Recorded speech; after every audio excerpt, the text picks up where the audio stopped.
taking refuge in the theater department of his high school. To share these seeming universal formative years, we have Bill Kleiser, Stephen's brother.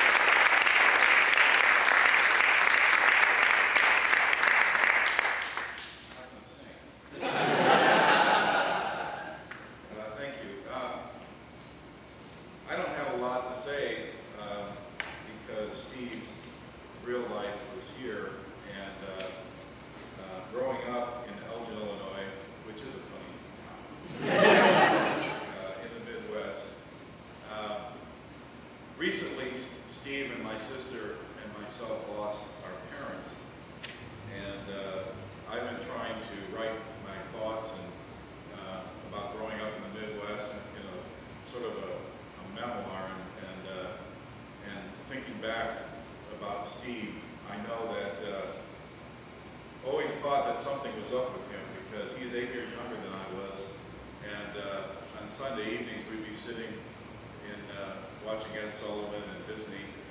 My mother would allow us to have Pepsi each. My mom and dad would be sitting there watching television. My sister and I would be behind him. Steve would be nowhere, and suddenly this little coat closet would open up where we kept the coats in the entryway, and he'd come flying out with one of my mom's coats on and a scarf, and a different scarf, and that dancing across the living room. Was the truck driver.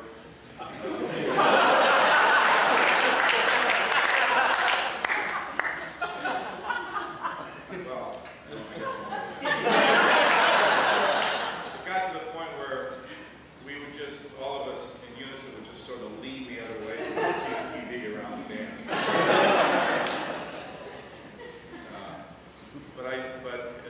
I did help him with the first beginnings of that theater that I'm happy to see parts of it here, and it's amazing that it still stayed together. He started building that when he still lived at home with my parents, and it tucked away in the corner of the basement where I'm not sure my father ever did see that, but he started that then, and I have a lot of memories about that. I think one thing that's important to note is that I'm the first one who brought Steve to New York City. And it was in the late 70s, and I was already married with starting a family, and I was a musician. And I had 2 other jazz musicians, friends, that we wanted to do a real quick, cheap trip to New York City as like a pilgrimage to listen to jazz. And Steve was going to school at the time, University of Illinois, and asked if he could take along if he came up with the money. So we thought he'd be all right, and that was his first look at New York City. And one of the funny things about that trip was I didn't know what New York was going to be like, and I felt that, you know, some 3 guys or 4 guys from the Midwest come to New York City, you know, if we act like we're tourists, we're going to get eaten alive and overcharged and everything else. So I sat Steve down before we left and said, you have to not act like we're from Elgin, Illinois. We got to act like we've lived here our whole lives. And so when we flew into New York City, we were taking a cab, and we're in the back seat, and there's a sign that says the Holland Tunnel. And Steve goes, oh my God, the Holland Tunnel. And I jabbed him in the chest really hard, you know. And he goes, as many times as I've seen that sign.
Alessandro thought this next song would be appropriate. He sang it to Stephen during their last night together.